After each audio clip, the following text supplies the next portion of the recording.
The city that listened to the sky.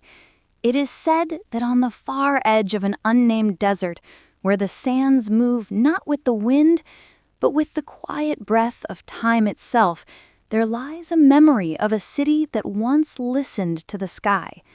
Few maps ever marked this place.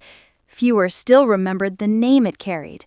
Some claimed it had no name at all, that it was less a city and more a listening chamber built by hands who wished to hear the stars themselves speak. Our chapter opens at twilight, in that soft moment when the day exhales its last warm glow and night begins to unfurl like a velvet curtain.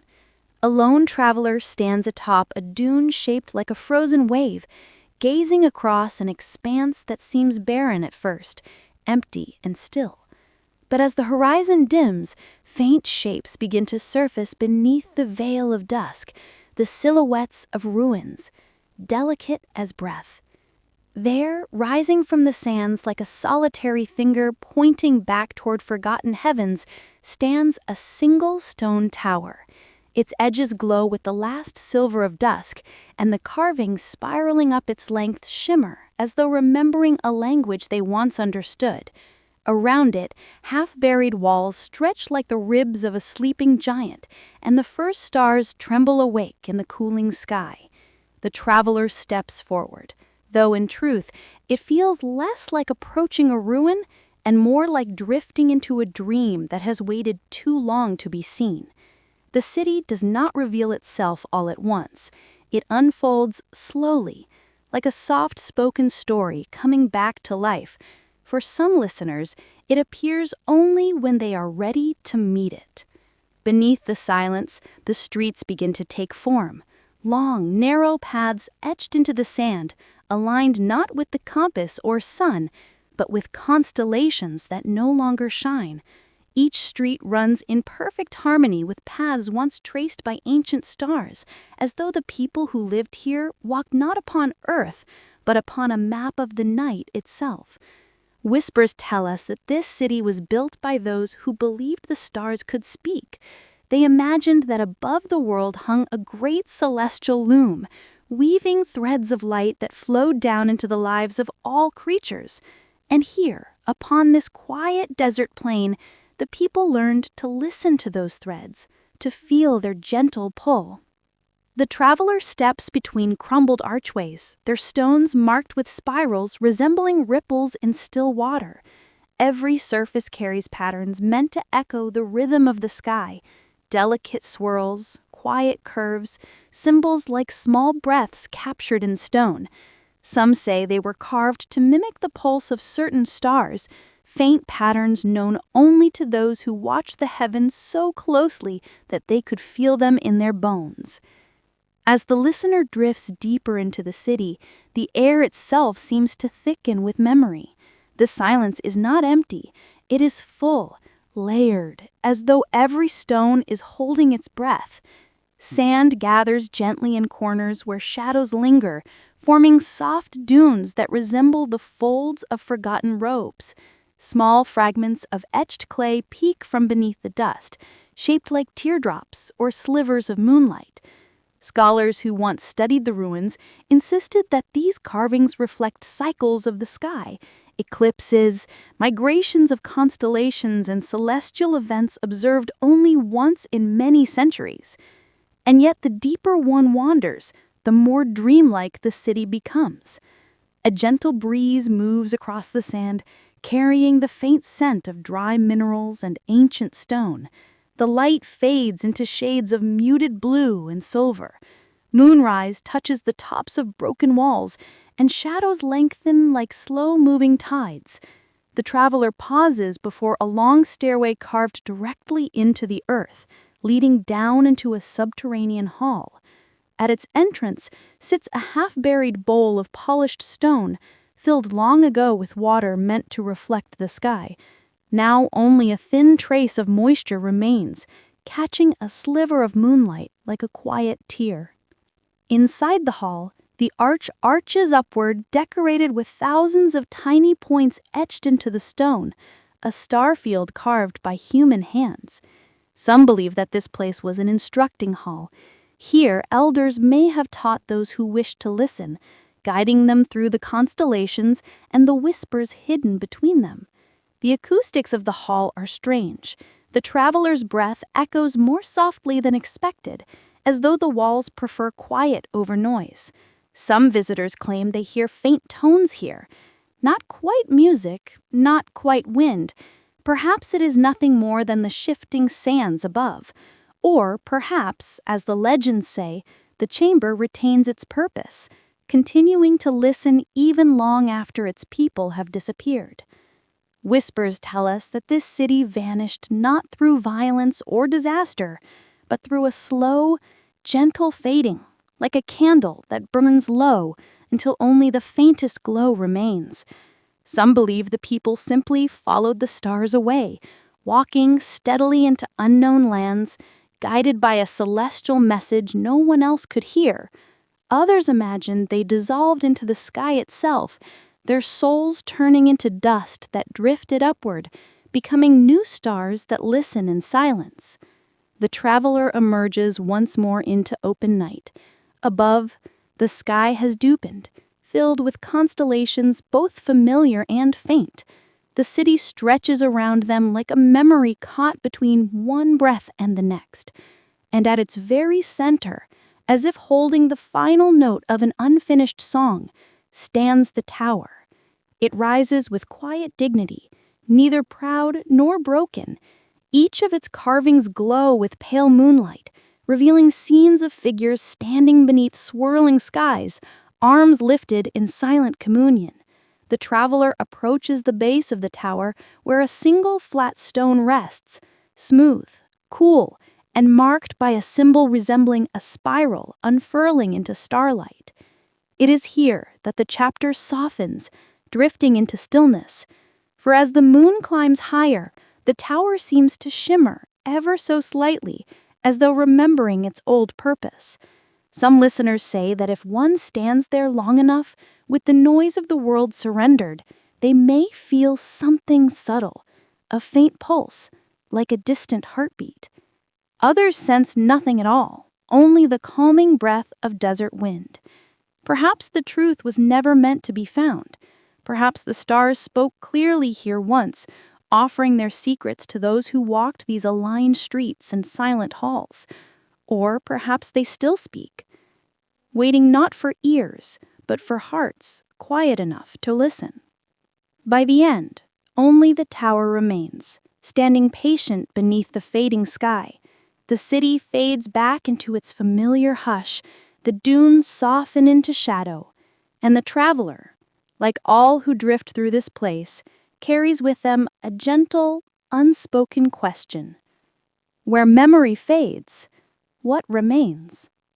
Some voices only echo when we are ready to hear them, and somewhere in the vast desert night, beneath constellations that watch with ancient calm, the sky continues to breathe, waiting for someone to listen again.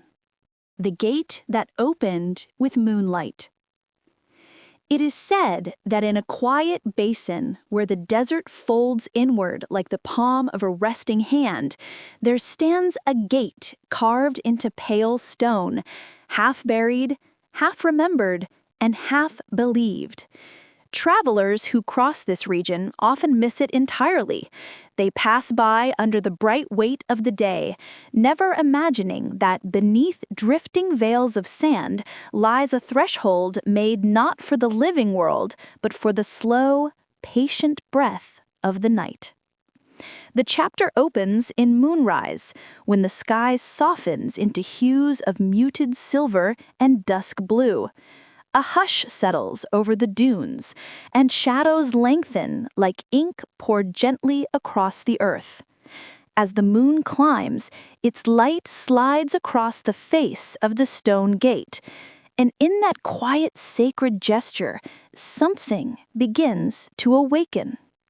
Where memory fades, the symbol appears. At first, it looks like nothing more than a weathered mark, a shallow impression in the stone. But as the moonlight shifts, brushing the gate like a soft celestial hand, the symbol begins to glow with a faint inner breath. Its lines swirl gently outward in a spiral of delicate curves, reminiscent of tides, of the slow unfolding of a seashell, or of a star seen through tears. Some say the symbol does not truly glow. They insist it is merely reflection, the moon captured in stone. But others whisper a different belief, that the symbol remembers the moon, the way an old friend remembers a familiar footstep. And when the time is right, when the angle of light is precise and sacred, the memory stirs. It is said the gate once opened with moonlight alone, not with touch, not with force, not with chants or offerings or human effort. Only when the moon stood at a particular height and cast its silver in a narrow sliver across the lintel did the threshold respond. And even then, the opening was not a door in the earthly sense. It was a shift, a sigh, a soft realignment of the world. Some believed the gate led not into a room, but into a moment, a pause in time, a breath between centuries, a way to step into an earlier sky, the sky as it once was, before the constellations drifted, before the desert swallowed names and stories whole. Tonight, as the moon completes its slow ascent, the traveler who stands before the gate feels none of the urgency of discovery.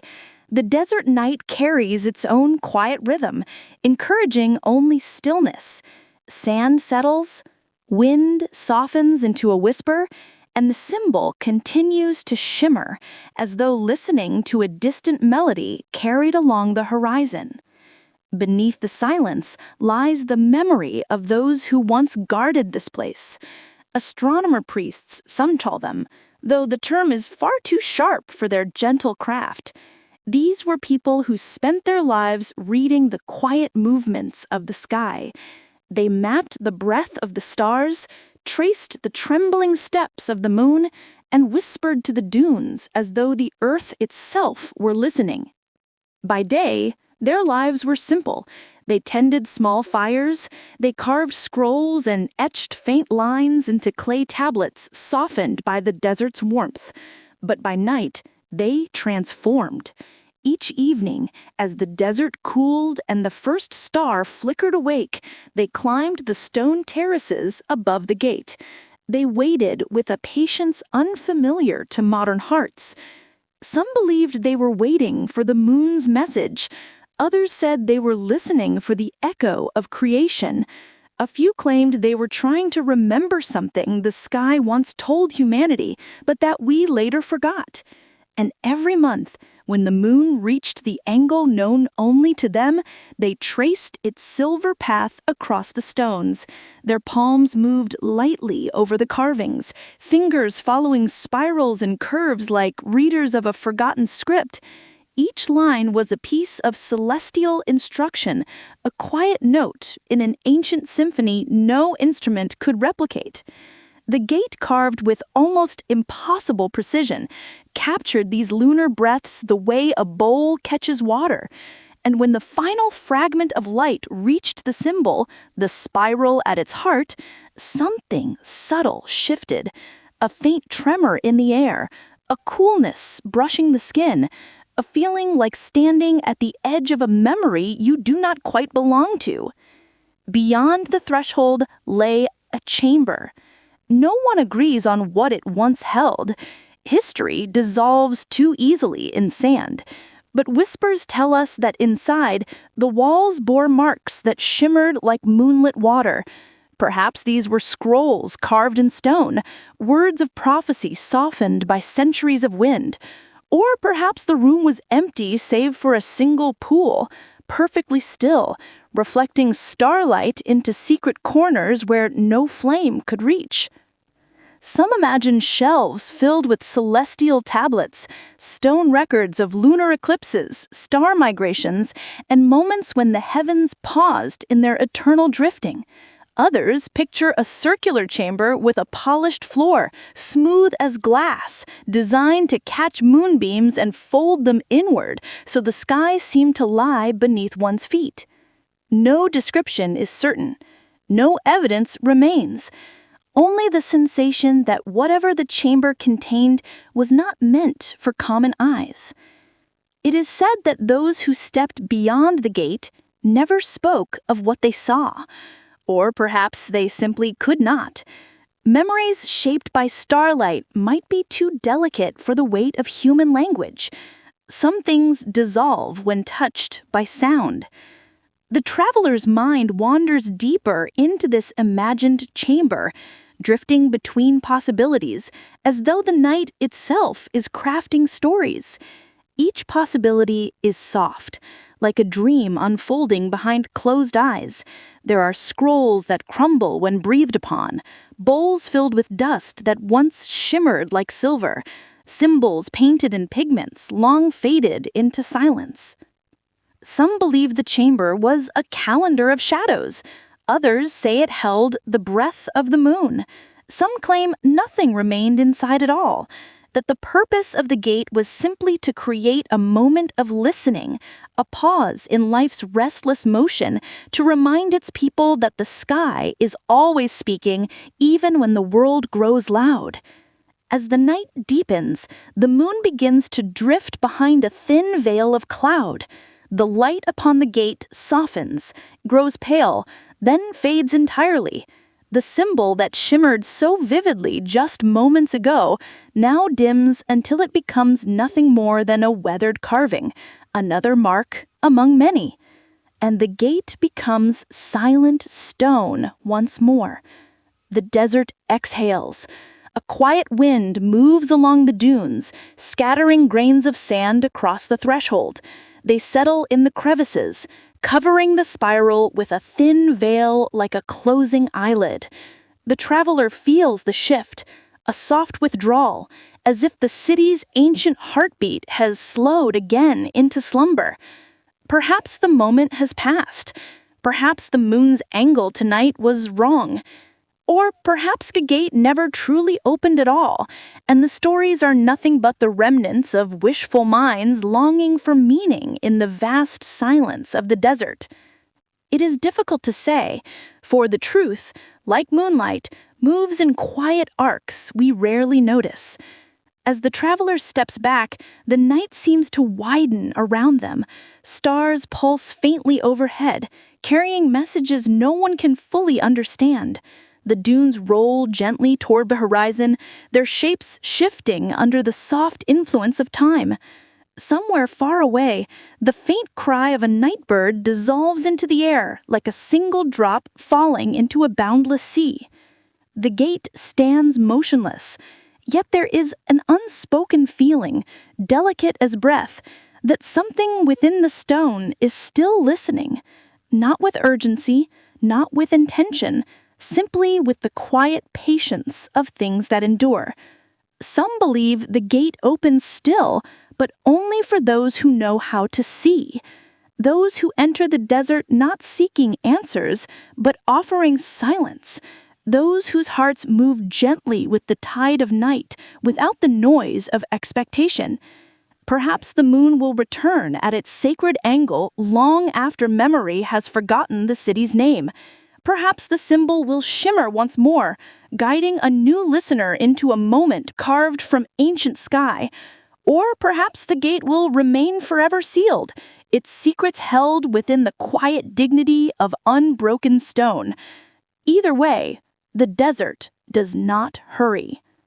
The chapter closes with the gate standing alone in the mute silver light, half buried in the sands of centuries. The moon emerges from behind the drifting cloud just long enough to cast one final glimmer upon the worn spire. The steps worn by celestial pilgrims. It is said that in a forgotten corner of the world, where the winds move with the hush of ancient breath and the sky hangs low with the weight of unspoken stories, there lies a passage carved into the living stone of a mountainside. Few know its name, fewer still have descended its depths, but those who stand before it describe a presence, quiet, solemn, older than memory. And it always begins with the steps. They appear as a soft curve along the rock, descending like a slow exhale into shadow. Steps worn smoother than any hand could polish, gentler than wind or rain could shape, as though countless feet once passed over them with reverence rather than haste. The stone holds faint dips where heels once rested, where toes once pressed forward, where the dust of ages brushed away again and again until the marks became part of the mountain's own bones. Some claim these steps were made by celestial pilgrims, travelers who sought no kingdom, no treasure, no earthly reward. Instead, they followed the dance of the heavens, believing that each footfall echoed a journey mapped in the stars. Whispers tell us they walked not towards something, but with something, as though moving in step with a sky that guided them like a gentle hand. Beneath the silence of the twilight hours, when the air cools and the world softens, the steps seem to breathe. A faint ripple of light settles across their surface, as if remembering the lanterns once carried down them, as if the stone itself has never quite forgotten the glow. The chapter begins here, at the threshold where light fades and the first breath of darkness curls against the ancient walls.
The library beneath the breath of dust.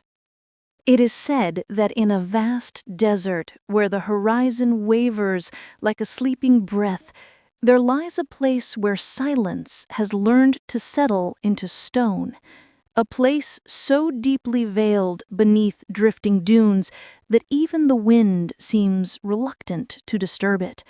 In forgotten corners of ancient maps, it is drawn only as a faint mark, an ink dot swallowed by blank parchment, as though cartographers could sense its presence without daring to name it. Some believe this place was once a sanctuary of learning, a vault of truths whispered between the heavens and the earth. Others think it was never meant to be found by wandering feet at all, but those who speak of it, quietly, cautiously, call it the library beneath the breath of dust. And tonight, under the hush of distant stars, its doorway reveals itself. A doorway beneath sand.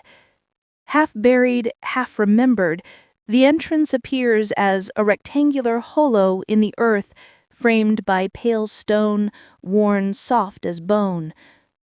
Sand pours gently over its edges as if trying to reclaim the forgotten passage. The air that drifts upward from within is cool and old, carrying with it a faint scent of parchment and stone, rubbed smooth by the touch of centuries. A single sliver of moonlight falls across the threshold, illuminating motes of dust that swirl in slow, patient spirals. They seem to rise not by any breeze, but by some memory of movement long past. As your gaze settles, another light flickers, so faint you might dismiss it as imagination. But no, it remains. Starlight, slipping through a narrow crack overhead, landing upon rows of shelves just visible in the chamber below. The shelves, carved directly from the stone walls, sag gently as though tired from bearing the weight of countless stories. Dust clings to them in thick layers, softening their edges, giving them the muted glow of relics left untouched. The library breathes, quietly, endlessly, waiting. First steps into the stillness. Descending into the chamber, the world above melts away. Footsteps fall lightly across cool stone, each one sending a whisper of dust swirling outward. The silence here is different from desert silence. Not empty, not harsh. It is soft, almost thoughtful, as though every grain of sand carries the memory of something once spoken. Scrolls line the shelves in fragile stacks.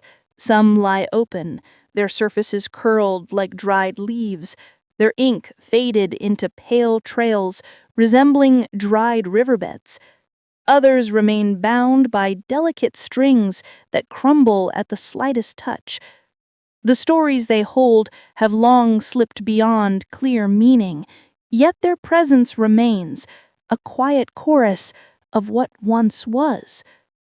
Whispers tell us this library recorded the dialogues between sky and stone, that the people who built it believed knowledge was breathed into the world by celestial bodies, carried on winds, etched into patterns of sand.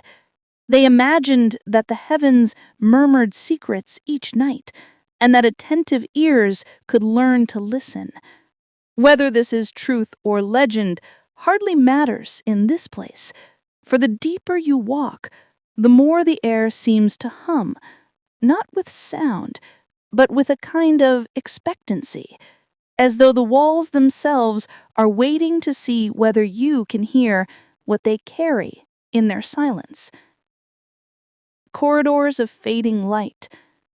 The library stretches farther than the eye can immediately understand.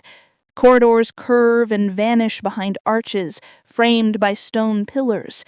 Each pillar is etched with symbols, spirals, moons, starbursts that glow faintly where starlight catches their edges.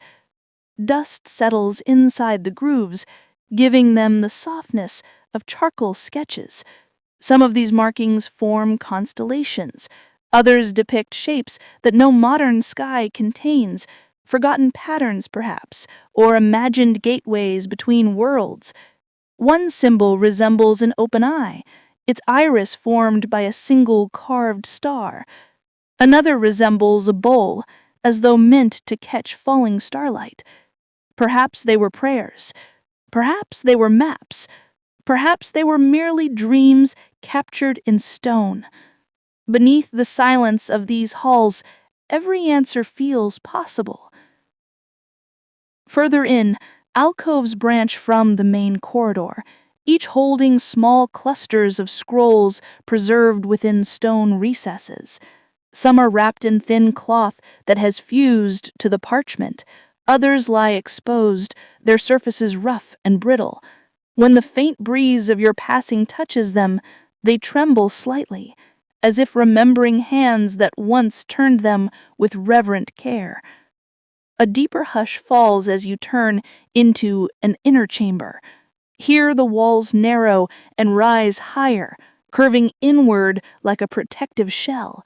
The ceiling disappears into darkness, yet faint glimmers of starlight trickle through cracks above, forming narrow beams that illuminate drifting dust with ethereal glow. The effect is that of constellations reversed, stars shining downward instead of up, as though the heavens have bent to meet the earth. The air grows cooler still, older. You can almost sense the centuries layered upon one another, settling like thin veils over everything you touch.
The observatory that remembered lost constellations. A. Opening image, the invitation. In forgotten corners of the world, where the earth rises like a great sleeping beast, there stands an observatory that time has not claimed, though centuries have brushed against the stones like passing shadows. It rests upon a plateau wrapped in mist, where wind moves softly, as if unwilling to disturb the silence gathered there. It is said that the observatory was built before memory learned to arrange itself into stories, before maps found their lines, before the world agreed on the shapes of its own horizons. Now, it lingers beneath a sky heavy with soft clouds, and its presence feels more like a long breath held by the earth than a structure made by human hands. The dome, cracked yet strangely graceful, rises like the half-shell of a celestial creature, its stone ribs still strong enough to cradle the weight of heaven. At its summit, a great circular opening gapes upward, perfectly smooth around its worn edge, as though polished by the slow touch of starlight rather than tools. Some believe the dome's opening once served as a gateway, not simply for looking outward, but for welcoming something inward, a companion light from the deep night. Within, the floor gleams with an unnatural softness. The stone, still polished after ages of weather and wandering dust, bears delicate engravings that swirl like frozen beams of light. They form intricate star lines, patterns that cross and intersect in ways almost impossible to name. Some stretch like rivers of brightness. Others curl into spirals that seem to draw the eye inward, toward mysteries not meant to be seen too quickly. As the chapter opens, imagine stepping into that room while the sky above hides behind slow, heavy clouds. The air is cool, touched by the faint scent of old stone. Your footsteps fall without echo. The world feels hushed, expectant. And in this quietness, the observatory waits. B. Exploration, the deepening mystery. Whispers tell us the observatory was not built to calculate celestial paths, nor to measure cycles or create charts of meaning. Instead, it was raised to listen, to the subtle music of the heavens, to the tremble of distant fires, to the slow turning of worlds whose names have been lost to the drifting sands of time. In forgotten records, barely readable, there are references to a vanished star, a blue flame that once glowed with an otherworldly clarity. Those who lived near the observatory believed it guided their ancestors' steps, shaping the rhythm of their days and the arc of their destiny. They claimed the observatory did more than witness that star's light. It held it, embraced it, allowed it to paint its quiet radiance across the inner dome. Some say on certain nights the blue flame descended through the great circular opening and rested upon the polished stone floor, setting the starlines alight with trembling luminescence. The patterns would shimmer with a color between sky and ocean, between dream and waking breath. Perhaps these are only stories, but the stones themselves seem to remember. Beneath layers of dust and silence, the engravings retain a faint sheen, like distant echoes of once living constellations. Others think the observatory was something more intimate, a sanctuary for those who felt the pull of the heavens too deeply, those who wandered through life listening for a forgotten harmony that the world no longer played. The watchers would come at night, wrapped in cloth against the cold wind, their hearts attuned to something beyond sight. They would sit along the curved walls, letting moonlight drift across the dome in slow arcs, learning the soft language of shifting brightness. In this place, the boundary between night and spirit seemed thinner.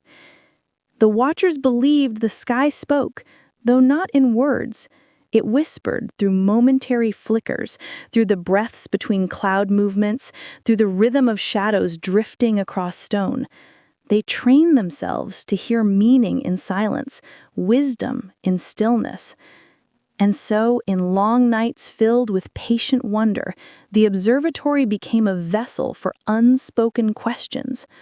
What stories lie beyond our reach? What lights guide us long after they have vanished? What patterns breathe beneath the surface of things?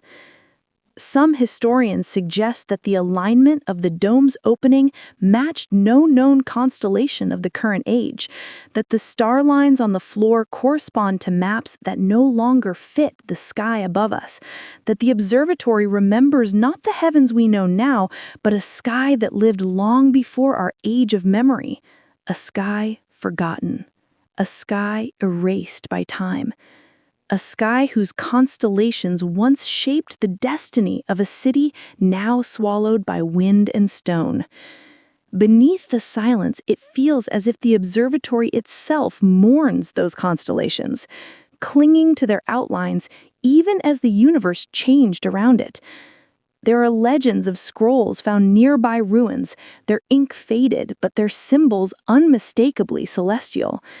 Some describe an oceanic star that pulsed like a heart. Others speak of a spiral-shaped cluster, marked by the moon, as one fragment says, though scholars cannot determine what that once meant.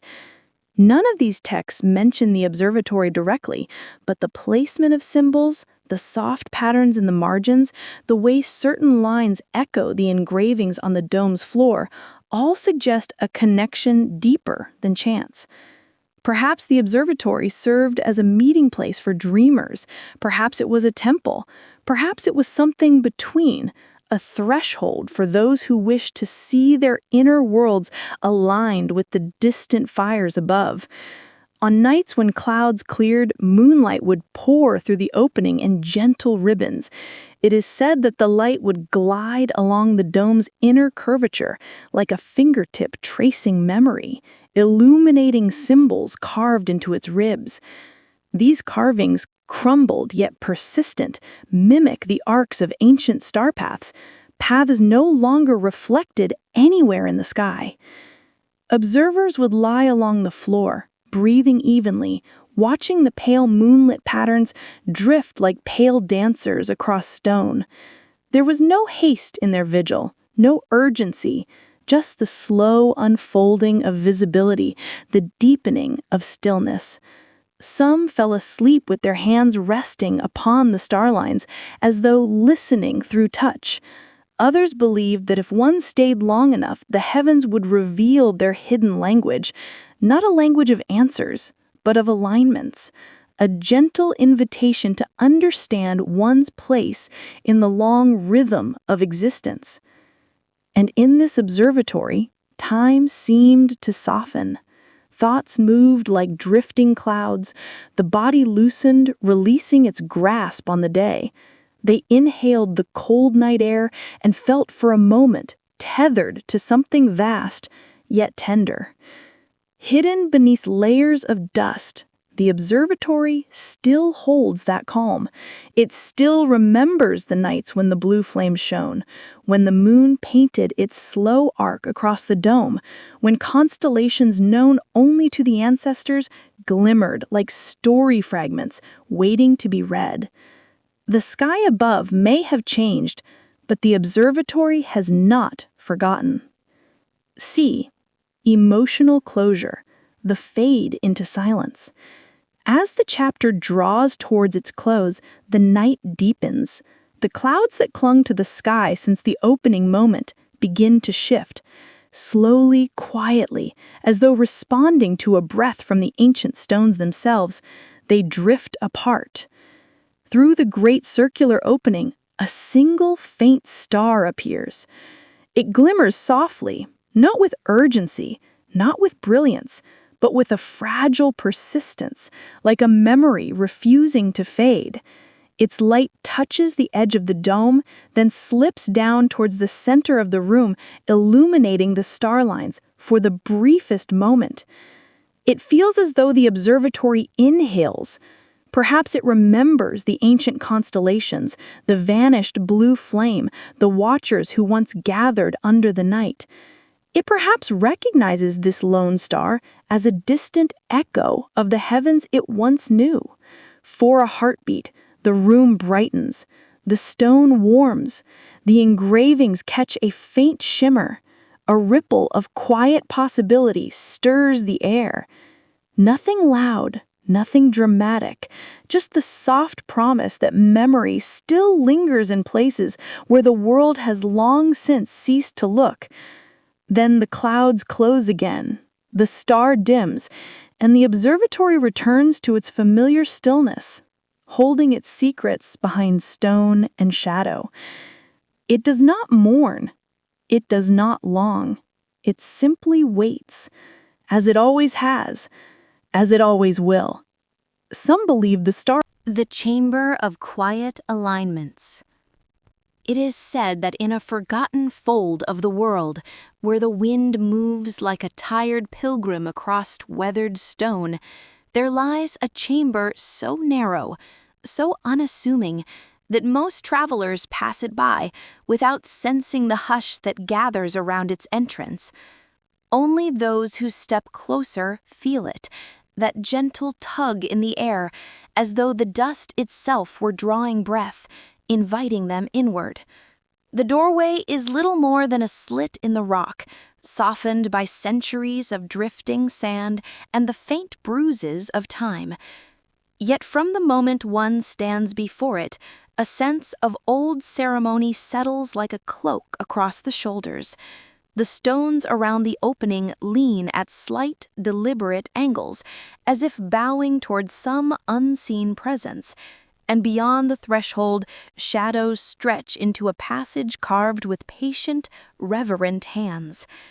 Some believe this chamber predates the kingdoms whose ruins scatter the plains.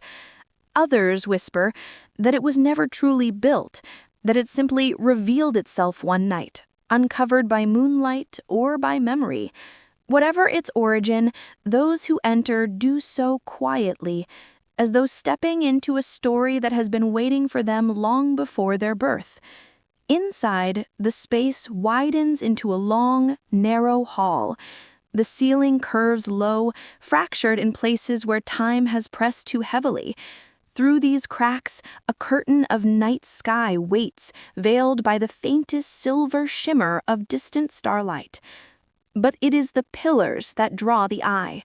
They rise from the chamber floor in gentle tilts and arcs, never quite echoing one another, never quite diverging. Each one stands at its own subtle angle, a deliberate misalignment that feels almost like the shifting poses of figures in meditation. Their surfaces carry carvings worn thin by ages, spirals, star marks, and symbols whose meanings flutter just beyond comprehension. The air inside is cool, dense with a quiet that feels neither empty nor expectant. It is a quiet that holds itself with dignity, like an elder waiting to speak but never needing to hurry. And then, as dusk falls beyond the chamber walls, the transformation begins. Thin beams of starlight slip through the broken ceiling. They enter hesitantly at first, stretching across the darkness like invisible fingers searching for old companions.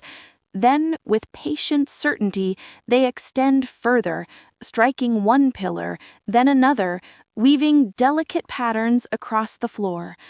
Where the beams touch, the symbols carved into the stone awaken, not with brilliance, nor with any dramatic flair, but with a soft, pulsing glow, the color of distant moons, the faint shimmer of morning frost, the breath of embers lingering in a hearth long after the fire has died. Some lines brighten only for a heartbeat, others glow steadily, as though remembering their purpose after a long sleep. It is said in the presence of this slow, celestial dance, time itself softens. Those who step into the chamber speak of feeling their thoughts loosen, their worries unravel. The mind drifts as though floating on the quiet rhythm of the stars. One might sit for moments or for hours and not feel the difference, as though the chamber grants a temporary passage into a more ancient pace of existence. Whispers tell us that long ago, watchers would come here on nights when the sky trembled with peculiar brightness. They would stand beside a pillar, fingertips grazing the carved spirals, and follow the drifting lines of celestial light across the stone floor. They were not seeking answers, for answers rarely reside in stone. Instead, they sought alignment, the small harmonies that arise when breath meets silence, when memory meets light, when the sky leans close enough to be heard. Some watchers believe that the pillars were positioned to reflect the paths of forgotten stars, constellations that once traversed the heavens but have since strayed beyond mortal sight. Others imagine the chamber as a great compass, pointing not north or south, but toward a truth only felt in the spaces between words.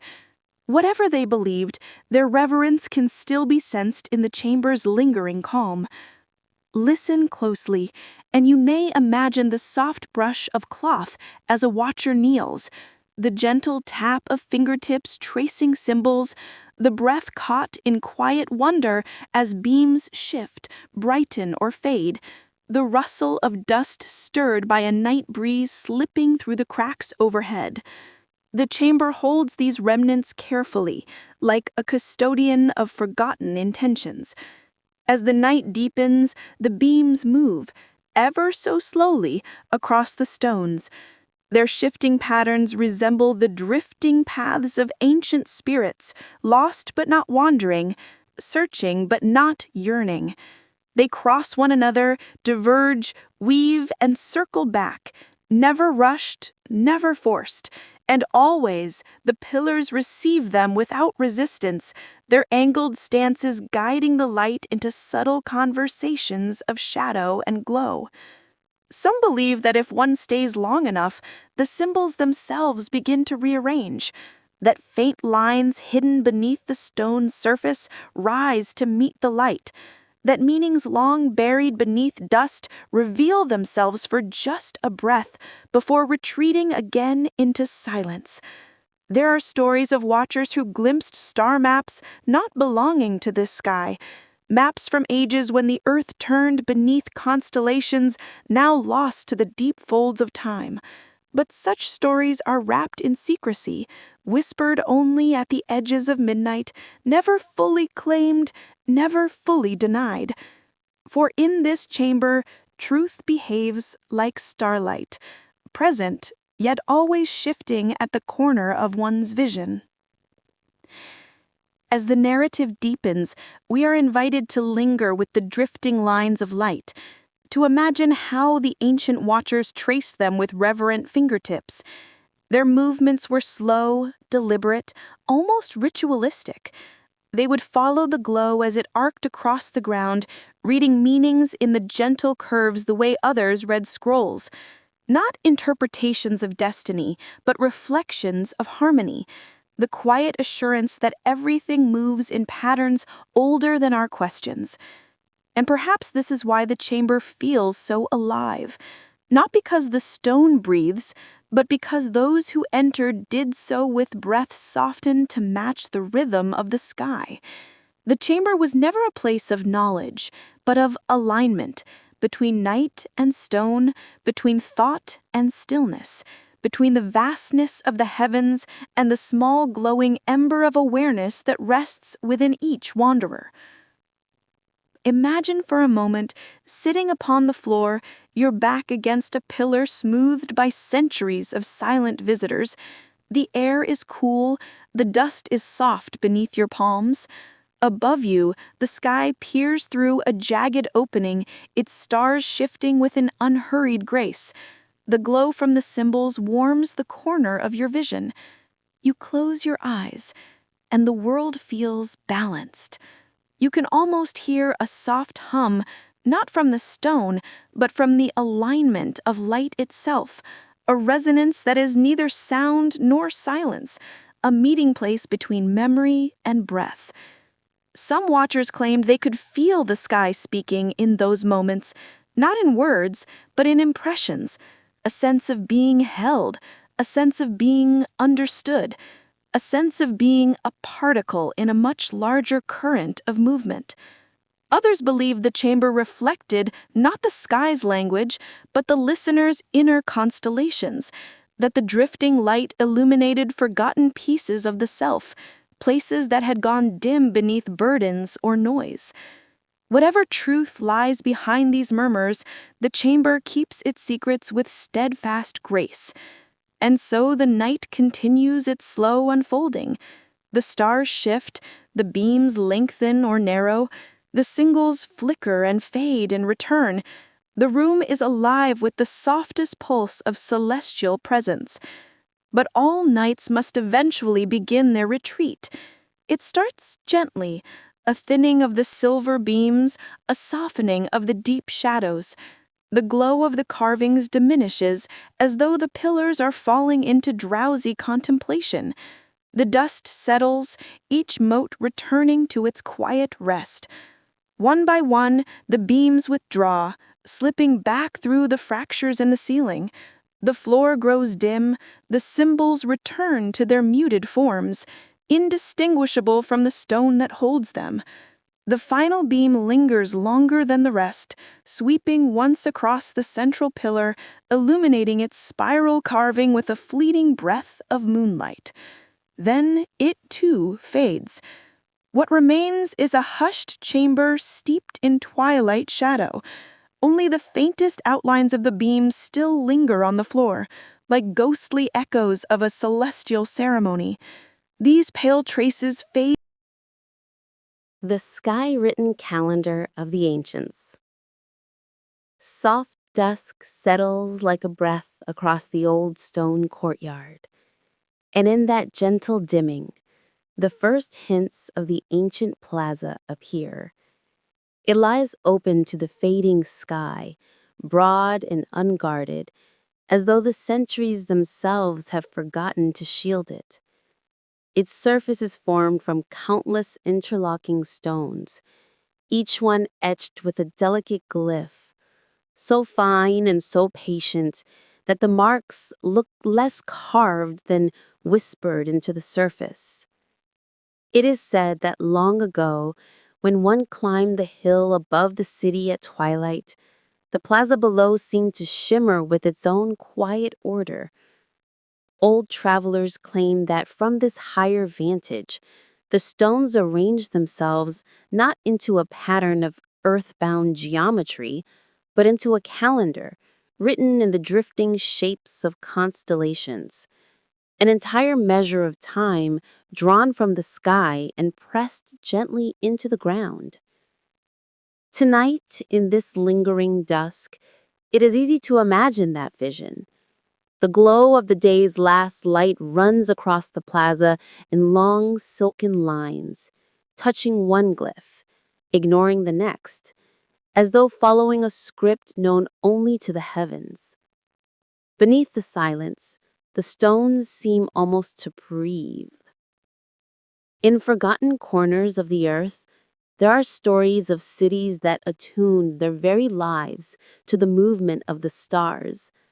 Some believe this place was one such city, a sanctuary where time did not march forward with the rising sun and the changing seasons, but spiraled softly with the constellations slow turning overhead. Here, the calendar was not a tool of record or rule. It was worship. It was orientation. It was a way to remember one's place within the vast celestial weave. Whispers tell us that the plaza was once the heart of this rhythm. The ancients gathered upon its surface not to measure harvests or plan wars, but to align their breath with the sky, to feel the shifting balance between light and shadow. The stones, sand beige worn smooth by centuries of footsteps, held the memory of these moments, keeping their secrets beneath each glyph. The first explorers who rediscovered the site noted something unusual. The stones were subtly different in color. Sandstone yellows mingled with clay reds and deeper earth tones, forming faint spirals, lines, and paths invisible at ground level. Only when the sun sat at a particular angle, or when the full moon crowned the plaza in pale silver, did the pattern emerge, curling outward like an ancient celestial script. Some believe these shifts in color marked ceremonial routes walked only during very specific star risings. Perhaps each hue represented the path of a particular constellation, guiding the ancients in slow, meditative movement across the courtyard. Others imagine that each stone served as a vessel for offerings, simple tokens placed with reverence when the heavens aligned in their quiet, unfaltering dance. When night descended in the time of the elders, it is said that the plaza shimmered, not with torches or fires, but with reflections of the sky itself. The glyphs were carved with such care that they cut even the faintest of starbeams. And as the elders moved in stillness, the light would follow them, gliding softly across the stones like the touch of unseen hands. Perhaps it is this memory that lingers now, for even in silence, the place feels charged with something ancient, a faint hum beneath the stones, the echo of 1,000 rituals lost to wind and dust. As we drift deeper into the plaza's story, the dusk settles into full night, and a soft blue shadow extends across the surface. The air cools, the sky dims, and the calendar, this sky-written tapestry, seems to stir, as though recognizing the return of the hour in which it once lived. There is a spiral in the center of the plaza, formed of tiny stones arranged with impossible precision. Beneath the moon's gentle gaze, the spiral catches faint light, drawing the eye inward, urging contemplation. Spirals were sacred to many ancient cultures, symbols of breath, of cycles, of beginnings folding gently into endings. Here, it may have been a reminder that time was never meant to be linear, that all things eventually fold back into silence. The glyphs nearest the spiral are more elaborate. Star-marked lines intersect with oceanic curves, shapes that look like waves or drifting winds. No one today fully understands what they meant. Scholars have argued for decades. Locals shrug and simply say, the stones know, the sky knows. The meaning, they say, was never meant to be captured by words. Where memory fades, the imagination finds its own path. And so the narrative wanders now through old rituals that might once have unfolded here. Some believe that during certain celestial events, when the moon hung low and full, the entire plaza became a luminous map. The stones would drink in the moonlight, and the glyphs would shine with a pale glow. People would gather around the perimeter, watching the patterns unfold slowly, like the unfurling of a cosmic manuscript. Perhaps songs were sung softly, voices blending with night winds. Perhaps offerings of fragrant herbs or polished shells were placed along the paths, their scents rising into the cool air. Others imagined nights of total silence, when a single watcher sat at the spiral's center, their breath syncing with the turning of the heavens. No drums, no voices, only the quiet pulse of existence, mirrored above and below. Beneath the silence, a question lingers. How much of this was ceremony, and how much was it simply listening? Listening to the slow heartbeat of time, measured not by human invention, but by eternal celestial rhythm. The plaza carries scars of age, cracks along certain stones, edges worn to soft curves, glyphs partly dissolved into dust, and yet the overall pattern remains intact, as though protected by some unseen hand. Even the faint variations in stone color, though muted by centuries, still whisper of deliberate placement. Some voices say that the plaza remembers, that these stones, buried for centuries beneath drifting sands, veiled by earth and forgotten by all but the wind, have held on to the stories of their makers with a quiet devotion. Perhaps that is why, even now, those who visit speak of an unusual stillness. Time seems to stretch here, to soften, as though this ancient place remains half connected to some forgotten celestial rhythm. As the night deepens, the sky shifts into a soft indigo. A thin veil of cloud drifts across the heavens, dimming the stars but not silencing them entirely. Their faint glimmer is enough to awaken the old geometry.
The temple at the edge of the celestial wind. It begins with a breath so soft it might be mistaken for memory, a breath that slips from the farthest horizon, gliding in gentle spirals over stone and shadow. It drifts across a forgotten valley, a place so wide and so quiet that even the sky seems to lower its voice in respect. And there, at the very edge of this vast, muted expanse, stands a temple carved from pale, wind-worn rock. Some say it was always here, shaped not by hands, but by centuries of air and time working together, one whisper at a time. Others believe it was raised deliberately, a sanctuary for those who listen to the sky with patience rather than expectation. In the soft blush of early dusk, its form rises in silence, weathered yet graceful, like a long-held breath waiting to be released. Tattered banners hang from its outer walls, yet no cloth clings to them now. They are banners of stone, carved by artisans who tried to capture the essence of wind as it curled and shifted through the world. They are thin, ribbed, marked with swirling motifs of storms, drifting clouds, and star-churned skies. When dusk light touches them, the carvings glow faintly, as though remembering every breeze that ever brushed their surface. And in this first lingering image, the listener stands before the temple at the edge of the celestial wind, a place where the air itself has a history, a place where silence carries meaning, a place where even the smallest movement of the sky was once read like scripture. It is said that the priests who tended this temple, if priests is even the right word, possessed a strange and delicate gift. They could read the shifting wind the way others read ink upon parchment. They believed that the sky was not merely a dome above, but a vast scroll in motion. Each gust was a line, each breeze a syllable, each sudden change in direction a revelation. Whispers tell us that they stood on the temple's highest balcony, eyes half closed, letting the wind move across their skin. Some believed the sensation itself carried messages, warnings, blessings, memories that the world refused to let fade. And though nothing written remains of their interpretations, stories persist, soft, drifting stories, hinting that their readings once guided a people who trusted the invisible. Tonight, the listener follows the fading remnants of those stories, stepping into the shadowed entrance. The interior is cool, still. Carved channels run along the walls like veins of forgotten purpose. They narrow, twist, and widen again, rising toward the ceiling in graceful loops. At first glance, they seem decorative, but a patient eye understands their true intent. They were made to guide the wind, to coax it, to give it shape and voice. When the evening air slips inside, it moves along these channels with a quiet hum, never loud, never hurried, a sound so gentle that one must stand perfectly still to hear it. A hum that feels less like sound and more like the softest possible memory brushing against the edges of awareness. Beneath the silence, a truth lingers. This temple was not simply a building. It was a listening device crafted by a civilization that believed the wind held the wisdom of the world. As the listener moves deeper, the stone hall narrows into a long corridor. The floor dips slightly in the center, forming a shallow path polished by centuries of footsteps. Thin openings near the ceiling release faint streams of cool night air, which descend slowly before disappearing into the stone channels. The result is a quiet, layered murmuring, as if the walls themselves are speaking in tones too old to be understood. Some believe these halls once resonated with the murmurs of ritual, voices raised not in chant, but in breath, a synchronized exhalation, an inhalation, a moment of shared stillness. Perhaps the priests understood that breath and wind were kin, bound by subtle rules. Perhaps they believed that aligning human breath with celestial wind allowed a person to step briefly into harmony with the world's hidden rhythms. Or perhaps, as others say, none of this was ever intended for human knowledge at all. Maybe the temple was built simply to honor the sky in its endless movement, a gesture of reverence carved into stone. Where memory fades, meaning becomes a drifting thing. The listener reaches a chamber where the ceiling stretches upward, disappearing into darkness. Here, the channels along the walls widen into smooth, spiraling grooves. They mirror each other, forming a pattern that resembles a great stone whirlpool. At the chamber's center stands a circular platform, slightly raised, its edges worn smooth. It is here, according to the oldest tales, that the wind spoke most clearly. When storms approached, the air would gather in the spirals, creating soft crescents of sound that deepened as the pressure changed. When the night was calm, the spirals produced faint ringing tones, fragile as starlight. And once, or so a story claims, the wind stilled completely, allowing for a single, bright note to resonate, a perfect tone that left the priests breathless, as though they had heard something not meant for mortal ears. The chamber holds no such sound now, only the faint sigh of evening wind drifting through the stone spirals.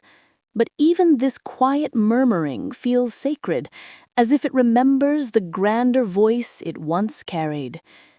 As the listener stands at the center of the platform, the air shifts. The breeze slips through a narrow slit in the upper wall, spiraling downward in a slow, graceful path. It brushes the stone, and a soft tone rises, barely more than a whisper. It is a moment that feels both ordinary and extraordinary, a reminder that even the smallest breath of wind carries a story older than any carved stone. Some voices only echo when we are ready to listen. Night deepens. The temple darkens, yet the air grows brighter in presence, more defined in its subtle movements. Cool currents slip through the carved channels, gliding like silver threads. They gather in small corners, then release, then return, as though testing the limits of their ancient home. The listener wanders into a room where the walls are covered in swirling symbols, spirals, crescents, and star-marked lines. They resemble both constellations and storm patterns, as if the artisan saw no difference between the movements of sky and wind. Here the air enters through multiple slits at different heights, creating overlapping tones that mingle gently, never clashing. It is said that this room was once the heart of the temple's teachings. Here, apprentices learned to distinguish the voices of the wind, the hollow whisper of a northern breeze, the warm sigh of a southern gust, the trembling sound of approaching rain. They learned to read these winds as if reading the secret script of the world itself. Tonight, the sounds are faint echoes of what once was. Yet they are enough to stir something timeless, a sense that the world is not silent, even when it appears so. Beneath the silence, something ancient breathes. Outside, the night sky unfolds slowly, as if it too is part of the temple's ceremony. Clouds drift in soft, pale layers across the dark expanse. Starlight glimmers faintly, slipping between them. The valley below becomes a great bowl of shadow, and above, the air moves with gentle purpose, brushing against carved stone, sending soft tones through hidden pathways. The listener stands again before the stone banners, watching the play of night wind across their surfaces. It is easy to imagine the priests standing here, robes brushed by the same breeze, faces calm as they listen to messages carried from distant mountains, from wandering storms, from the quiet turning of the world. Perhaps the wind spoke to them of forgotten journeys, perhaps it carried warnings from the horizon, or perhaps it simply reminded them that nothing in this world is truly still, that even stone is shaped over time by the softest of movements. Whispers tell us that the final teaching of the temple was simple. Listen not for the loudest voice, but for the quietest one, for it is often the quietest voice that carries truth. As the chapter nears its close, the wind cools, the tones. The court of the vanished astral kings. It is said that in the far reaches of an old desert, where dunes drift like migrating memories, and the wind sings in tones softer than sleep, there lies a court of stone older than any known kingdom. Travelers speak of it as though recalling a half-forgotten dream, a vast open circle carved into the earth, ringed by towering pillars whose surfaces shimmer faintly beneath moonlight. Each pillar bears star marks, delicate etchings of constellations, spirals, and celestial paths, worn by time yet still radiant in their quiet dignity. Some believe the court was not built by mortal hands at all, but shaped by those who looked upward more often than they looked at the ground beneath them. Others claim it emerged where a fallen star touched the earth, leaving behind not ruin, but a sanctuary for those attuned to the secrets of the sky. Tonight, we walk slowly into this place of forgotten sovereignty, a place once known as the court of the astral kings. A. Opening image. The invitation. Imagine stepping through a narrow canyon of pale sandstone, your footsteps hushed by drifting sand. As the walls widen, the air cools, and a muted glow begins to pulse ahead. Neither torchlight nor moonlight, but something softer, older. The canyon opens, and before you lies the court, an empty expanse of stone smoothed by countless ages. The pillars around it rise like silent giants, each one carved with star marks that glow faintly, as though remembering the hands that etched them. Each pillar bears star marks, delicate etchings of constellations, spirals, and celestial paths, worn by time yet still radiant in their quiet dignity. Above, the night sky spreads in a dome of infinite stillness, so vast and deep that the boundary between heavens and earth seems almost to dissolve. In this sacred quiet, you sense the weight of stories long asleep. It is said that once kings stood here, though kings may not be the right word. They ruled, yes, but not through armies or blades or golden crowns. They governed through alignment, through listening, through the subtle language of the skies. Here, beneath the open heavens, they interpreted omens not as warnings, but as guidance. They believed the sky held memory, wisdom, and the subtle architecture of destiny, and they listened with reverence to its every shift. Tonight, only the breeze remains, but the pillars remember. B. Exploration, the deepening mystery.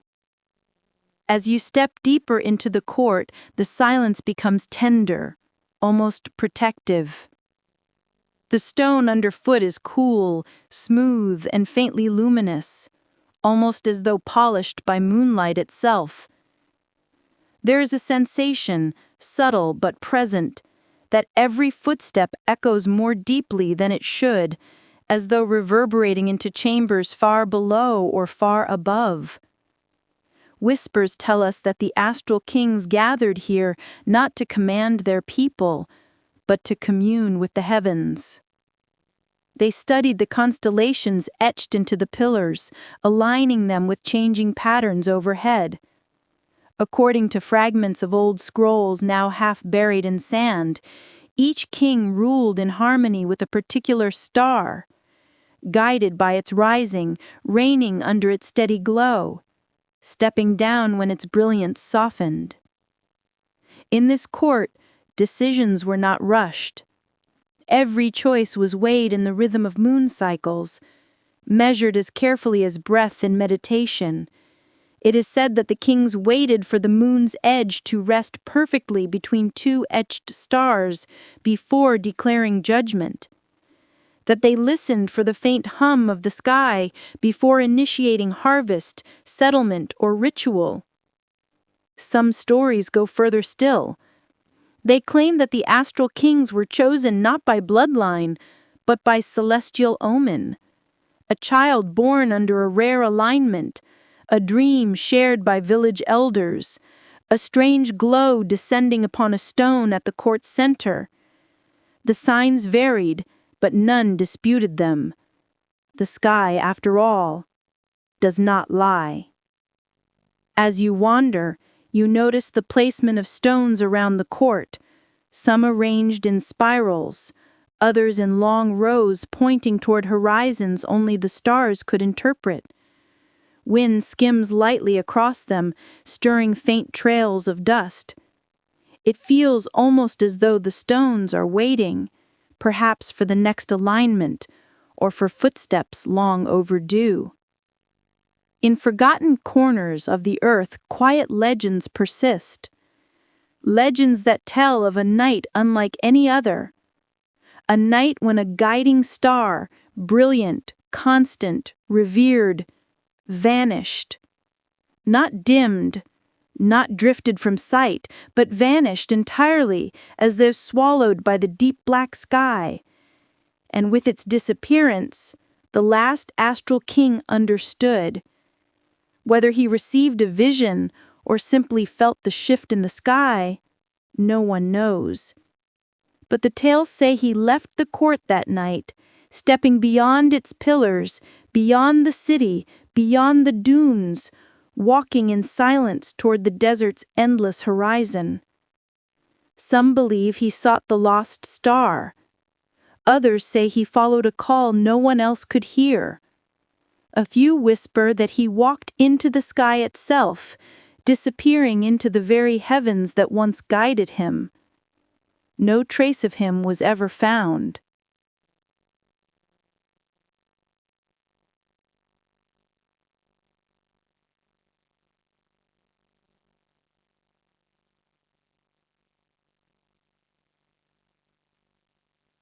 The star that led them away.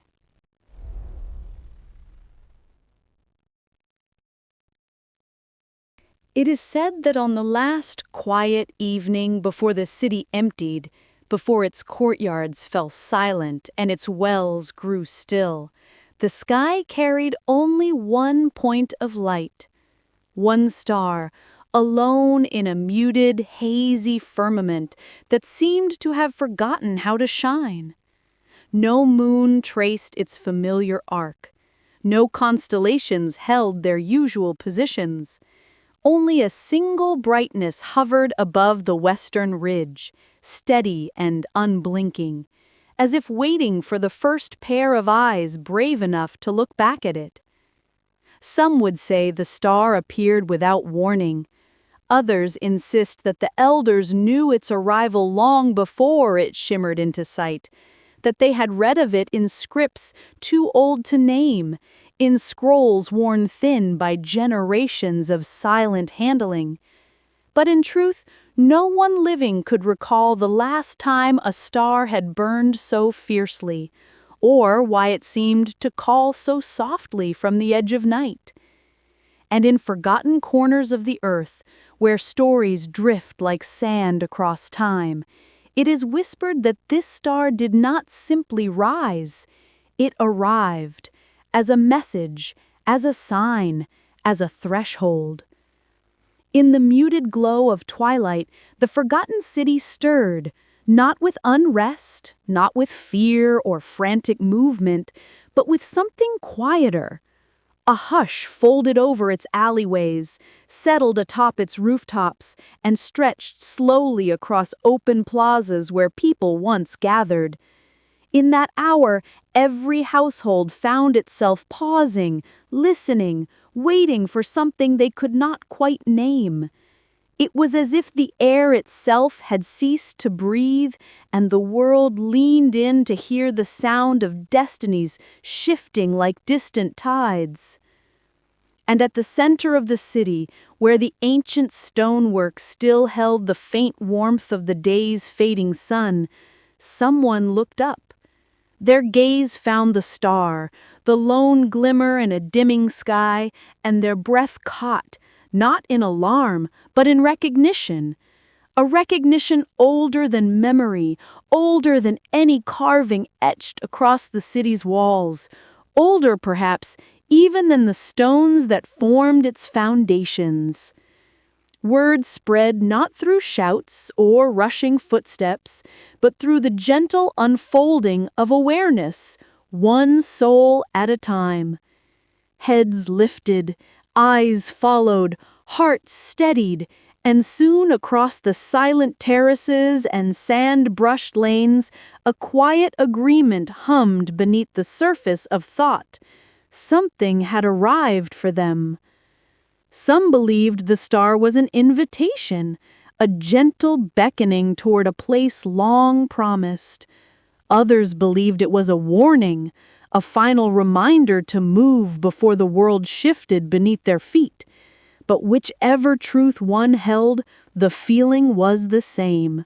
The city had reached the end of one long breath, and another waited just beyond the horizon. As the night deepened, the star brightened, and its pale radiance touched the rooftops like a tender hand. It bathed doorways and windows in a faint silver glow and traced a soft, shimmering line across the sand outside the city's western gate. The line was not visible to everyone, only those who watched with the stillness of knowing. And to them, the path seemed etched by the star's own hand, drawn with a care that felt almost reverent. Whispers tell us that preparations for departure were unlike any the world had known. There were no frantic packings of belongings, no hurried goodbyes, no confusion or noise. Instead, the people moved with a serene grace, as though they had rehearsed this moment in dreams long before its arrival. Doors were left unlatched, windows left slightly open, as if to let the last of their memories drift gently into the night. Tools lay exactly where they had been set down earlier that day, a chisel beside an unfinished carving, a bowl half filled with grain, a water jar still cool from the morning's draw. Nothing was taken, nothing was locked away. It was as though they believed that the city deserved to remain whole, a complete echo of the life it had known, a testament to their time, unmarred by hurried hands. Some walked through their homes one final time, tracing fingertips lightly across familiar walls, not out of sorrow, but of gratitude. Others lingered in courtyards where vines curled around broken columns, offering silent thanks to the wind that had carried their stories for generations. A few stood at the entrances of empty chambers, listening to the soft hum of the star's pull, feeling it resonate through stone and bone alike. In forgotten archives, shelves filled with weathered scrolls remained untouched. In workshops lit only by the dim glow of coals, half-shaped pottery awaited hands that would never return. Even the great hall, where council had once gathered to shape the city's fate, lay quietly undisturbed, a quiet expanse of shadow and echo. And still the star shone above. It is said that when the first group stepped beyond the city gates, the sand moved gently beneath their feet, as though clearing a path.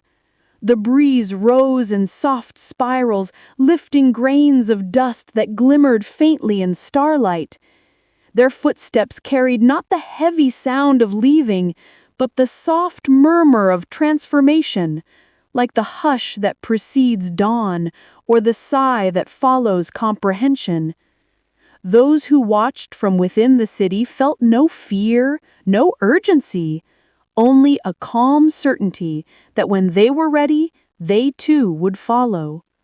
And so they did, in small groups at first, then in steady lines, quiet as drifting mist. No one rushed, no one called out. Each person moved as though walking into a dream they once lived and were now remembering for the first time. The narrative of their departure is not a story of loss. It is a story of alignment, a civilization stepping into rhythm with the celestial pulse they had always honored. For generations, the city had observed the heavens, tracing the movement of stars across their murals, marking lunar phases in their stonework, and listening deeply to the invisible music of the night sky. So when the star appeared, blazing alone in a world that had dimmed, it felt not like an intrusion, but like a long-awaited verse in a cosmic song. As the last wave of travelers reached the edge of the western dunes, the star pulsed, once, softly, like a heartbeat. The light it cast stretched across the desert floor, and the people followed it as though it were a lantern held in the hand of an unseen guide. Some say the star lowered itself closer to the earth, hovering just above the horizon. Others claim it remained fixed in the sky while its light alone moved. And a few ancient stories suggest that the star was not a celestial body at all, but something else, something older, something conscious, something that had waited countless ages for this very night. No voice commanded them, no prophecy was spoken out loud, yet they walked with a unity that seemed woven from the threads of fate itself. Back within the city, silence grew. Homes stood empty. Courtyards lay open to the sky, where the faint traces of their last evening fires still glowed like embers of memory. Streets once shaped by laughter and conversation now held only the soft hiss of drifting sand. But the city did not feel abandoned. It felt paused, as though holding its breath in reverence for what had occurred. Some believed the people sought a new sanctuary beyond the desert's edge. Others believed they followed the star to join ancient ancestors in a realm where earth and sky merge. And there are those who whisper that they answered a call older than human language, that the star was not leading them away, but leading them home. As the night stretched on, the star began to dim. Slowly, gracefully, like a tapering flame. Its light softened until the desert returned to its natural hue and the horizon darkened into a deep, velvety blue. By then, the last of the travelers had vanished into the distance, their footsteps swallowed by drifting sand. The city exhaled.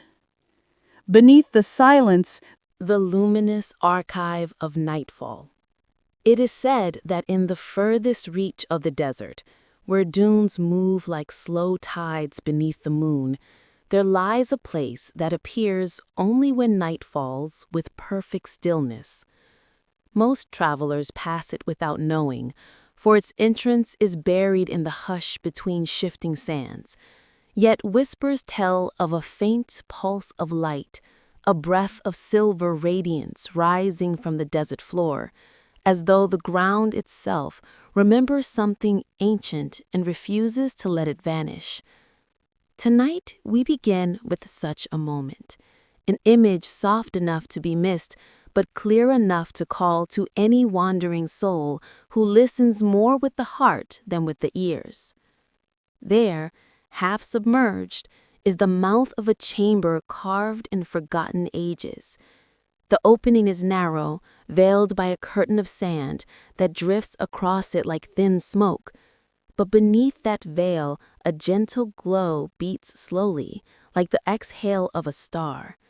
Some believe this glow is the last remnant of a knowledge too sacred to be spoken aloud. Others say it is merely the reflection of starlight upon hidden stone.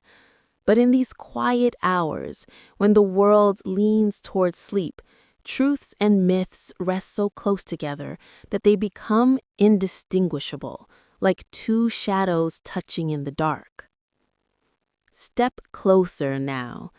Feel the cool breath rising from the threshold.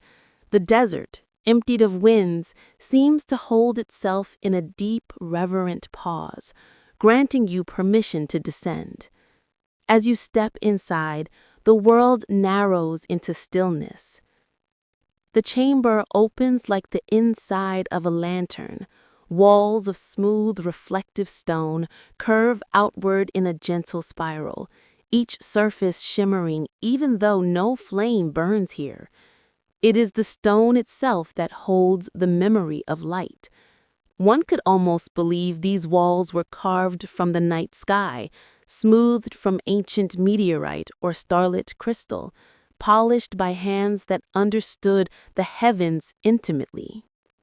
Around you, the dim glow breathes with soft, steady rhythm. Shadows rise and fall like slow waves across the curved architecture. Along each alcove, resting on shelves of cooled stone, lie crystalline tablets, thin as petals, translucent as frozen moonlight. They catch even the faintest flicker of starlight that slips through cracks above, scattering tiny constellations across the chamber floor. If one steps gently, the stars shift and swirl underfoot. Some say these crystalline tablets are older than the desert itself, crafted in an era when people could read the sky with the clarity of scripture. Others believe they were not crafted at all, but wrung, called into form by rituals long forgotten, shaped by celestial forces rather than mortal hands. Beneath the silence, you may notice the faintest vibration in the air. It is not a sound, exactly, nor a whisper. It is more like the memory of breath lingering long after the speaker has vanished. The archive feels alive, not in the way of living beings, but as a vessel that remembers everything that ever passed through it. Dust hovers in thin, pale strands, drifting without weight, like the suspended residue of forgotten dreams. If you lift one of the tablets, you will sense that it is cool and impossibly light. Etched upon its surface are scenes that shimmer between clarity and dissolution. One moment, they appear solid, figures standing beneath a sky mapped with unusual stars, arms lifted, gestures solemn. The next moment, the images seem to dissolve as though the stone itself is breathing them into dust.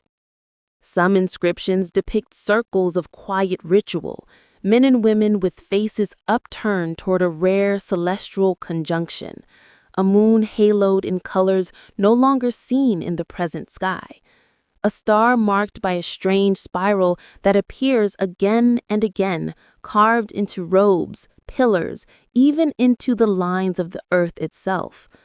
Other tablets hint at communication, figures seated in meditation beneath shafts of light descending from the heavens.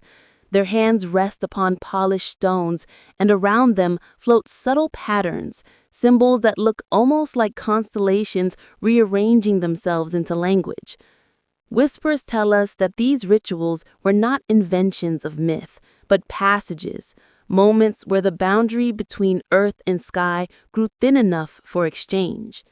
The people who once filled this chamber believed the night was not a curtain of darkness, but a threshold, a doorway, a presence. Yet perhaps the most haunting of these crystalline records are those depicting thresholds of time, scenes of nightfall stretched across ages, suggesting the archive was meant not merely to record, but to translate, to guide, to remind. No one knows precisely what these carvings meant. Some see warnings in them, depictions of stars disappearing, of long shadows stretching across temples, of figures turning their faces from the heavens as if something once trusted had begun to fade. Others interpret them as instructions, rituals to be enacted only at the turning of rare cycles, when the world drifts close to a luminous alignment. But their meaning, like starlight refracted through sand, remains always slightly out of reach. Walk further now. Notice how the hall's spiral steps descend in a gentle arc. As you move deeper, the air cools further. The glow dims. The dust becomes thinner, more delicate, drifting like faint memories on the verge of forgetting themselves. Where memory fades, the symbols etched into the walls become simpler. Lines, arcs, spirals. It is as though the language softens with each step, stripping itself towards something more primal, more universal. These unadorned patterns recall the movement of tides, the cycle of moons, the rhythm of breath. Some scholars believe the deeper you travel into the archive, the closer you move not to knowledge, but to essence, the distilled core of meaning beneath centuries of interpretation. At the chamber's quiet heart lies what many call the Codex of Nightfall, a large crystalline monolith rising from the floor like a frozen column of moonlight. Its surface is smooth, but when you look directly at it, faint impressions appear, silhouettes of long-vanished figures, drifting landscapes, symbols that bloom and dissolve like ripples across a mirror. If you place your hand upon it, you might feel nothing at first, but after a pause, something subtle stirs, like a vibration in the bones, like the breath of someone standing just behind you. It is not a message nor a warning. It is recognition, as if the archive has been waiting for someone, anyone, to listen without the need to understand. It is said the Codex holds the final ritual, the last attempt of the ancient keepers to preserve the memory of their communion with the stars. They knew their time was fading, not from catastrophe, but from quiet erosion, the slow forgetting that comes with generations who no longer raise their eyes to the night with reverence. Some stories claim the keepers did not vanish, they merely stepped beyond, passed through nightfall into a realm where the language of stars is not etched on stone, but spoken in light. Perhaps this is why the archive never fully sleeps. It waits, it remembers, it breathes. As you linger, the faint glow begins to soften even more, as though the chamber is slipping into its own slumber. The reflections upon the walls weaken, the crystalline tablets fade into dim silhouettes. In the deepest part of the chamber, the Codex of Nightfall grows still and shadowed, its shifting patterns subsiding like a sigh drifting toward silence. Perhaps the meaning was never meant to be grasped. Perhaps the archive exists not to teach, but to remind, to awaken a sense of wonder that belongs not to logic, but to the quiet corners of the soul. Some voices only echo when we are ready to listen. As you begin to step back toward the entrance, the sands above whisper faintly. Night continues its gentle descent. The glow behind you dwindles into a single breath of pale light before it finally fades, leaving the chamber in a darkness that is not empty, but filled with memory, resting, waiting for the next nightfall to rise again.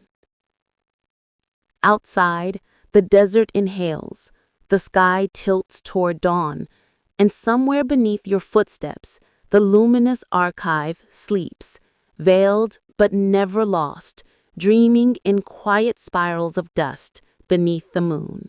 The city that fell into silence and stars. It is said that in the farthest reaches of the desert, where dunes rise and fall like the slow breath of the earth, there once stood a city that knew the language of the night. Even now, in the quietest hours, some travelers claim they can see its silhouette shimmering just above the horizon, not entirely there, yet not entirely gone, as though the sand remembers what the world has chosen to forget. And so the story begins, as twilight loosens its final threads of color and the first stars drift into view. The closing breath of day spreads across the desert in long amber ribbons, but the city ahead of us remains subdued, nearly swallowed by the sands that cradle it. From afar, it appears as though it has fallen into a deep and reverent sleep. The stones, those few that still stand, seem to hum with a faint resonance, as if they are listening for something, or perhaps they are whispering. Beneath the silence, beneath the years, beneath the layers of blown sand, there lingers a softness, a memory, a pulse. Some say it is the echo of the city's final night. Others say it is the language of stars still lingering in their ancient corridors. In forgotten corners of the earth, ruins often feel like wounds, torn open by time. But this place feels like a closing eyelid, a gentle exhale, a city that did not collapse, but simply withdrew into itself, as though choosing a sanctuary beyond sound. And as we draw closer, letting the night lead us like a familiar guide, the desert grows quieter still, as though honoring what remains.